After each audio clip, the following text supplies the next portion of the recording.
Isaac Newton का जन्म 1643 में इंग्लैंड में हुआ था। वो इतिहास के सबसे इंपॉर्टेंट साइंटिस्ट में से एक हैं। न्यूटन सबसे ज्यादा फेमस अपने 3 लॉज ऑफ मोशन और थ्योरी ऑफ ग्रेविटी के लिए हैं।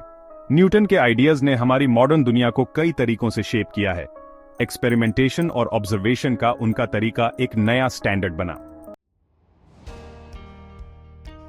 न्यूटन के फर्स्ट लॉ को लॉ ऑफ इनर्शिया भी कहते हैं। इसमें कहा गया है कि रेस्ट पे कोई चीज रेस्ट पे ही रहेगी और मोशन में कोई चीज मोशन में ही रहेगी जब तक उस पे कोई फोर्स ना लगे। ये लॉ हमें समझने में हेल्प करता है कि एक बॉल हमेशा के लिए क्यों नहीं लुढ़कती, फ्रिक्शन की वजह से रुक जाती है। इमेजिन करो कि आप कार में हो। अगर कार अचानक रुक जाए तो आपको लगता है जैसे आपको आगे धकेला जा रहा है। ये इनर्शिया की वजह से होता है। इसीलिए सीट बेल्ट पहनना इंपॉर्टेंट है। ये आपको आगे बढ़ने से रोकता है और आपको सेफ रखता है। न्यूटन का सेकंड लॉ एक्सप्लेन करता है कि फोर्स कैसे काम करता है।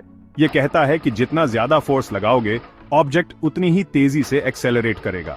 लॉ का फॉर्मूला है force equals mass times acceleration, F equal sign ma। Bicycle चलाने के बारे में सोचो। जब आप जोर से पेडल करते हो तो आप तेज चलते हो। स्पोर्ट्स में यह लॉ बहुत यूजफुल है। एथलीट्स इसे अपनी परफॉर्मेंस इंप्रूव करने के लिए यूज करते हैं। इंजीनियर्स कार्स, प्लेन्स और रॉकेट्स को मूव करने के लिए जरूरी फोर्सेस कैलकुलेट करते हैं। सेक्शन 4, न्यूटन का third law, action and reaction. Newton का थर्ड लॉ अपने फ्रेज के लिए फेमस है। हर एक्शन के लिए एक इक्वल और ऑपोजिट रिएक्शन होता है। इसका मतलब है कि फोर्सेस हमेशा पेयर्स में आते हैं। जब आप किसी चीज पर पुश करते हो तो वो इक्वल फोर्स से वापस पुश करती है। इस लॉ की वजह से ही आप चल, तैर या प्लेन्स उड़ा सकते हो। एक छोटी बोट से जंप करने के बारे में सोचो।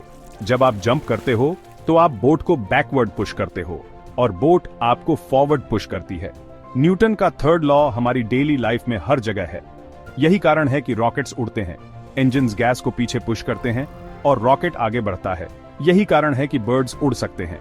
उनके विंग्स हवा को नीचे पुश करते हैं और हवा उन्हें ऊपर पुश करती है। यह लॉ मैन्युफैक्चरिंग और कंस्ट्रक्शन में वाइटल है। मशीन्स और स्ट्रक्चर्स को इन फोर्सेस को कंसिडर करके डिजाइन किया जाता है। इस लॉ को समझना स्टेबल और स्ट्रॉन्ग स्ट्रक्चर्स बनाने में हेल्प करता है। सेक्शन 5, न्यूटन की जिंदगी और उनके दूसरे कंट्रीब्यूशंस के बारे में इंटरेस्टिंग फैक्ट्स। आइजैक न्यूटन सिर्फ एक साइंटिस्ट ही नहीं बल्कि एक एल्केमिस्ट और थियोलॉजियन भी थे।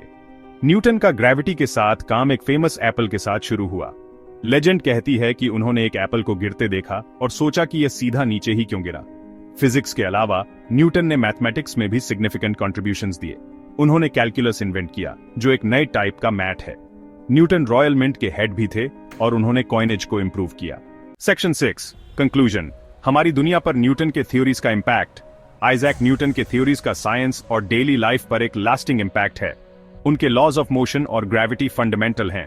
उन्होंने टेक्नोलॉजी डेवलप करने और हमारे यूनिवर्स के बारे में नॉलेज बढ़ाने में हेल्प की।